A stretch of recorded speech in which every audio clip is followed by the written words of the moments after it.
T'as déjà essayé de trouver une poupée Tiana dans un vrai magasin? Pas sur internet, dans un vrai rayon. Vas-y, essaie. Tu vas trouver Elsa, Anna. Réponse, Ariel. Et Tiana, la première et unique princesse noire Disney, elle est où? Au fond, cachée, ou carrément absente. Ça fait 15 ans qu'elle existe. 15 ans. Et elle a encore pas sa place dans un rayon jouet. Pourquoi? C'est exactement ce qu'on va démanteler aujourd'hui. Et avant de commencer, c'est quoi merchandiser un personnage? C'est simple. C'est vendre son image. La poupée, le déguisement, le cartable, le t-shirt, tout ça c'est merchandiser. Et Disney gagne autant d'argent avec ça qu'avec ses films. Donc quand un personnage est peu marchandisé, c'est pas un accident, c'est un choix. Et je te préviens, c'est pas juste, Disney est raciste et basta. C'est bien plus vicieux que ça. Parce que le vrai problème il se cache dans des décisions qui semblent banales. Des chiffres, des réunions, des budgets. Et c'est justement pour ça que ça dure depuis aussi longtemps. Tiana sort en 2009. Première princesse noire de l'histoire Disney. Le film est beau, la musique est incroyable, les gens l'aiment. Et comment Disney la marchandise? À peine, timidement, quelques poupées, pas de campagne massive, pas de vitrine de Noël, pas de partenariat avec les grandes enseignes de jouets. Rien qui ressemble à ce qu'une princesse Disney mérite vraiment. 4 ans après, la Reine des Neiges. Elsa arrive, et là c'est $1 milliard en quelques mois. 1 milliard. Elsa est marchandisée sur les cartables, les pyjamas, les brosses à dents, les couettes, les gobelets, partout, littéralement partout. Et Disney dit que Tiana se vend moins. Mais attends, t'as mis Tiana où exactement pour la vendre? C'est ça le truc. Si tu marchandises moins, tu mets moins en rayon, tu fais moins de pub, évidemment ça se vend moins. Et après tu utilises ces mauvais chiffres pour justifier de continuer à moins merchandiser. C'est un piège qu'ils ont construit eux-mêmes. Et Tiana n'en est jamais sortie. Mais allons encore plus loin. Parce que Tiana c'est pas qu'une question de chiffres. C'est une question de choix artistiques aussi. Quand La princesse et la grenouille sort, Tiana passe une grande partie du film transformée en grenouille. La première princesse noire Disney. Et elle est verte pendant 80% du film. Beaucoup de gens l'ont remarqué à l'époque. Et ça pose une vraie question. Est-ce que Disney était vraiment à l'aise avec l'idée d'une princesse noire en chair et en os sur tous leurs produits? Ou est-ce que cette transformation était une façon inconsciente de minimiser sa présence? C'est peut-être poussé, peut-être. Mais quand on voit la suite, la façon dont elle a été marchandisée, on peut pas s'empêcher d'y penser. Vaiana arrive en 2016. Là Disney fait un peu mieux, il y a des poupées, il y a des déguisements. Mais compare avec ce que le film méritait. Visuellement c'est un chef-d'œuvre. Le personnage est fort, moderne, indépendant, aimé. Et pourtant dans les boutiques officielles, dans les campagnes pub, Vaiana reste toujours en retrait. Toujours moins marchandisée que les princesses européennes. Comme s'il y avait un plafond invisible qu'elle n'avait pas le droit de dépasser. Et il y a quelque chose d'autre avec Vaiana qui est rarement dit. La controverse autour de son costume. Quand Disney a sorti un déguisement Vaiana qui incluait une combinaison marron avec des tatouages polynésiens imprimés dessus, comme si la peau du personnage était un costume, les communautés polynésiennes ont réagi. C'était une erreur énorme. Disney a retiré le produit. Mais ça montre quelque chose de profond. Les équipes qui ont validé ce produit n'avaient visiblement pas les bonnes personnes dans la pièce. Personne pour dire, attendez, ça pose un problème. Et ça s'est directement lié au manque de diversité dans les équipes de décision. Puis Mirabel. Encanto sort fin 2021. Le film gagne l'Oscar du meilleur film d'animation. La chanson We Don't Talk About Bruno devient le titre Disney le plus streamé de tous les temps, devant même Let It Go. Le film explose sur Disney+. Tout le monde en parle. Et les jouets Mirabel à Noël 2021?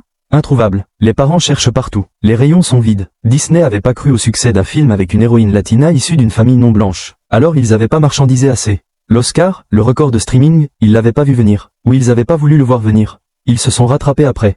Sous pression. Sous les cris des gens sur les réseaux. Mais le Noël où Mirabel aurait dû être la poupée de l'année, elle était pas là. Ce moment-là il reviendra jamais. Et il y a un détail encore plus parlant avec Mirabel. Dans Encanto, Mirabel est le seul membre de sa famille à ne pas avoir de pouvoir magique. Elle est ordinaire dans une famille extraordinaire. Et les équipes marketing de Disney ont utilisé ça pour mettre en avant les autres personnages. Luisa, Isabella, Dolores, plutôt que Mirabel elle-même. Comme si une héroïne latina sans pouvoir spectaculaire c'était moins vendable. Moins sexy pour les rayons. Moins accrocheur pour une boîte de jouets. Résultat, même dans sa propre franchise, Mirabel était reléguée au second plan dans les magasins. Avant de continuer, j'aimerais prendre un petit moment pour vous dire quelque chose qui me tient à cœur. Je sais que c'est peut-être un peu égoïste de ma part, et je m'en excuse, mais YouTube limite de plus en plus la visibilité de mes vidéos, ce qui rend les choses un peu difficiles pour moi. Si mon contenu vous plaît, un petit like et un commentaire, même juste une phrase, ferait vraiment toute la différence. Et si vous en avez la possibilité, j'aimerais vous inviter à utiliser l'option « Promouvoir » sur YouTube. Elle est entièrement gratuite et ne vous coûte absolument rien. Ce serait vraiment super gentil de votre part, et ça me ferait énormément plaisir. Votre soutien me donne le courage et la force de continuer à créer du contenu pour vous.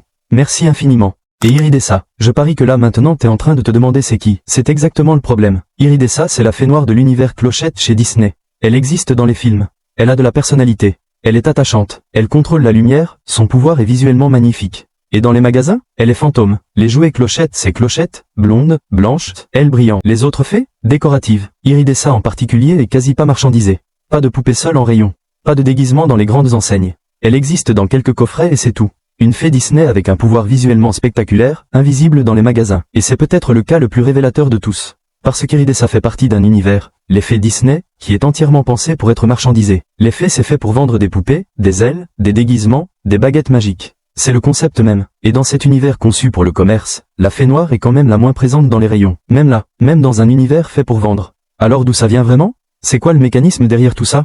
Il y a une logique dans le monde du jouet qu'on appelle le pari sûr. Quand une entreprise décide combien de jouets fabriquer pour une licence Disney, elle regarde ce qui a marché avant. Elsa a cartonné. On refait Elsa. Réponse se vend depuis 10 ans. On continue réponse. Et les nouvelles héroïnes, surtout quand elles ressemblent pas aux précédentes qui ont cartonné, elles partent avec moins de budget, moins de jouets, moins de place en rayon. Après on mesure leur vente dans ces conditions défavorables et on dit, vous voyez, ça se vend moins.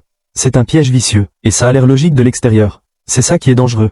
Derrière ça il y a une hypothèse jamais vraiment questionnée. Le client, par défaut, est blanc. Les familles blanches n'achèteraient pas des poupées noires pour leurs enfants. Les héroïnes non blanches, c'est un marché de niche. Ces hypothèses ont jamais été prouvées. Elles ont été posées comme des évidences par des gens qui se ressemblaient tous dans les salles de réunion. Et elles ont guidé des milliards de décisions pendant des décennies. Et ces hypothèses créent quelque chose de très concret, elles décident qui mérite d'être vu, qui mérite d'exister dans un magasin, qui mérite qu'un enfant puisse pointer du doigt et dire « je veux elle ». Mais la vraie victime dans tout ça, c'est pas un chiffre de vente. C'est une petite fille qui entre dans un magasin de jouets. Elle cherche quelqu'un qui lui ressemble. Et elle trouve rien. Ce message, personne lui dit à voix haute. Mais il est là. Tu n'es pas la princesse de l'histoire. Tu n'es pas celle qu'on marchandise.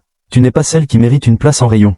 Des études le prouvent, voir des personnages qui nous ressemblent dans les jouets influencent l'estime de soi dès 3 ans. 3 ans, c'est pas anodin, c'est fondamental. Et les parents qui vivent ça, qui cherchent désespérément un jouet qui ressemble à leur enfant, finissent souvent par se tourner vers des petits créateurs indépendants, des artisans, des petites marques, ce que Disney avec ses milliards devrait faire sans effort. Et il le fait pas. Ou pas assez, ou pas à temps. Il y a des témoignages partout sur les réseaux. Des mamans qui racontent qu'elles ont fait 10 magasins pour trouver une poupée Tiana. Des papas qui commandent des poupées artisanales sur Etsy parce que Disney Store n'a rien. Des enfants qui pleurent parce que leur héroïne préférée n'existe pas en jouet. Et pendant ce temps Elsa a sa propre section dans chaque grande surface. Est-ce que les choses changent?